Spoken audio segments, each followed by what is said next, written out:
Hello दोस्तों, मेरे YouTube channel Bolly Bio in fact में आपका स्वागत है। 50 और 60 के दशक में एक अदाकारा के जलवे सर चढ़ कर बोलती थी। अपनी खूबसूरती से तो वे लोगों को दीवाना बना देती थी, साथ ही उनकी रईसी को देखकर लोग दंग रह जाते थे। वे पहली अदाकारा थी जिन्होंने रोल्स रॉयस कार खरीदी थी। अब तो आप जान ही गए होंगे कि हम किसकी बात कर रहे हैं। जी हाँ, आज हम बात कर रहे हैं बेहद खूबसूरत और अपनी रईसी के लिए जानी जाने वाली अदाकारा नादिरा की। लेकिन ये रईसी हमेशा से नहीं थी। फिल्मों में आने से पहले तक तो उन्हें 2 वक्त का खाना भी ढंग से नसीब नहीं होता था। लेकिन जब वे फिल्मों में आई तो आते ही सफलता के शिखर पर पहुंच गई और उस जमाने की हाईएस्ट पेड एक्ट्रेस बन गई। नादिरा लीड रोल में ना होकर भी लीड एक्ट्रेस पर भारी पड़ जाती थी। उन्होंने ज्यादातर खलनायिका का ही किरदार निभाया। लेकिन क्या हुआ कि इतनी सफल अदाकारा को उम्र भर अकेलेपन का डर सताता रहा। और क्यों उन्होंने कहा था कि मेरे मरने का पता भी 4 दिन बाद पता चलेगा, जब मेरे फ्लैट से बदबू आने लगेगी। तो चलिए आज जानते हैं नादिरा के फर्श से अर्श तक पहुंचने और फिर अर्श से फर्श तक के सफर की कहानी। लेकिन आगे बढ़ने से पहले अगर अभी तक आपने मेरे चैनल को सब्सक्राइब नहीं किया है तो जल्दी से सब्सक्राइब कर लें एवं नोटिफिकेशन बेल को ऑन करना ना भूलें, ताकि ऐसी ही रोचक जानकारियां आपको मिलती रहें। नादिरा का जन्म 5 दिसंबर 1932 को इराक के बगदाद शहर में एक यहूदी परिवार में हुआ था। उनका असली नाम फ्लोरेंस एजेकल था। उनके परिवार की आर्थिक स्थिति ठीक नहीं थी, अतः उन्हें बहुत कठिनाइयों का सामना करना पड़ा। उनके खानदान में भी कोई ऐसा नहीं था जो उनके परिवार की आर्थिक मदद करता। ऐसे में वे अपनी मां के साथ भारत आ गईं। यहाँ आने पर भी उनकी मुश्किलों में कोई कमी नहीं हुई। उन्हें 2 वक्त का भोजन भी ठीक से नहीं मिल पाता था। इन्हीं दिनों महबूब खान देश की पहली रंगीन फिल्म आन बना रहे थे। फिल्म की एक हीरोइन निम्मी मिल गई थी और दूसरी हीरोइन के लिए नरगिस या मधुबाला के नाम पर विचार किया जा रहा था, लेकिन बात नहीं बनी। ऐसे में एक दिन नादिरा, जो उस समय महज 16 साल की थी, एक शादी में शामिल हुई थी। वहीं पर महबूब खान की नज़र नादिरा पर पड़ी और वे उन्हें पहली ही नज़र में फिल्म आन की दूसरी हीरोइन के रूप में चुन लिए। नादिरा ने आर्थिक मजबूरी से तंग आकर फिल्मों में काम करने की हामी तो भर दी, पर उनकी मां फिल्मों में काम करने के सख्त खिलाफ थी। उनका मानना था अगर नादिरा फिल्मों में काम करने लगेगी तो उन्हें कोई यहूदी लड़का शादी नहीं करेगा, ना ही उनको यहूदियों के पूजा स्थल सिनेगॉग में जाने देंगे। अपने माँ के तर्क पर नादिरा ने उनसे कहा कि फिलहाल तो हमारी पहली जरूरत खाने का इंतजाम करना है। उनका कहना था कि हो सकता है कि फिल्मों में काम करना बुरा है, लेकिन भूखा मरना उससे भी ज्यादा बुरा होगा।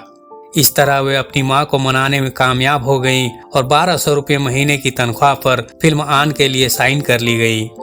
महबूब खान ने ही नादिरा को फ्लोरेंस एजेकल से बदलकर नादिरा नाम दिया।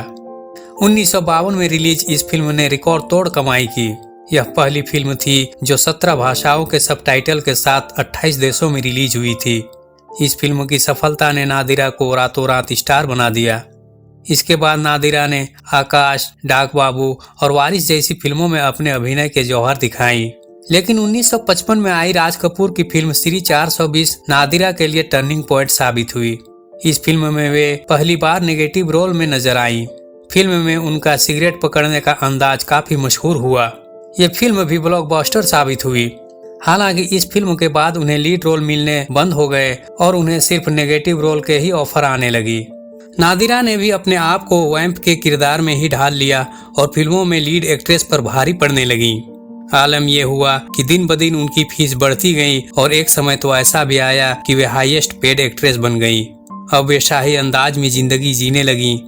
यहाँ तक कि उन्होंने दुनिया की महंगी कार रोल्स रॉयस भी खरीदी, जो किसी भी बॉलीवुड स्टार द्वारा खरीदी गई पहली कार थी। उनकी रियल लाइफ भी शानदार थी और उनको फिल्मों में ज्यादातर रईसी वाले नेगेटिव किरदार ही मिलते थे। उन्होंने अपने करियर में लगभग 60 से ज्यादा फिल्मों में काम किया। उनकी प्रमुख फिल्में रहीं आन, वारिस, श्री 420, दिल अपना और प्रीत पराई, इंसाफ का मंदिर, सफर, पाकीजा, कहीं आर कहीं पार, हंसते जख्म और जूली। 1976 में फिल्म जूली के लिए उन्हें बेस्ट सपोर्टिंग एक्ट्रेस का फिल्म फेयर अवार्ड भी मिला। उनकी निजी जिंदगी की बात करें तो उन्होंने राइटर और शायर नक्शब से शादी की। नादिरा और नक्शब की मुलाकात फिल्म आन के सेट में हुई थी। नक्शब ने फिल्म महल के लिए भी कुछ गाने लिखे थे। इसी दौरान उन दोनों के बीच नजदीकियां बढ़ी और बात शादी तक पहुंच गई, लेकिन ये शादी कामयाब नहीं रही और महज 1 सप्ताह में ही उनका तलाक हो गया। दरअसल शादी के कुछ दिनों बाद ही नादिरा ने देखा कि नक्शब रंगीन मिजाज आदमी है और दूसरी लड़कियों को घर में लाने लगे हैं। इन सब से उनका दिल टूट गया। दोनों के बीच झगड़े होने लगे और महज हफ्ते भर में ही उनका तलाक हो गया।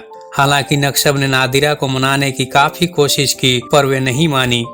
पहली शादी टूटने के बाद नादिरा का फिल्मी सफर आगे बढ़ गई। कुछ सालों बाद उन्होंने एक अरब मुल्क के शख्स से शादी कर ली। वो आदमी भी सही नहीं निकला।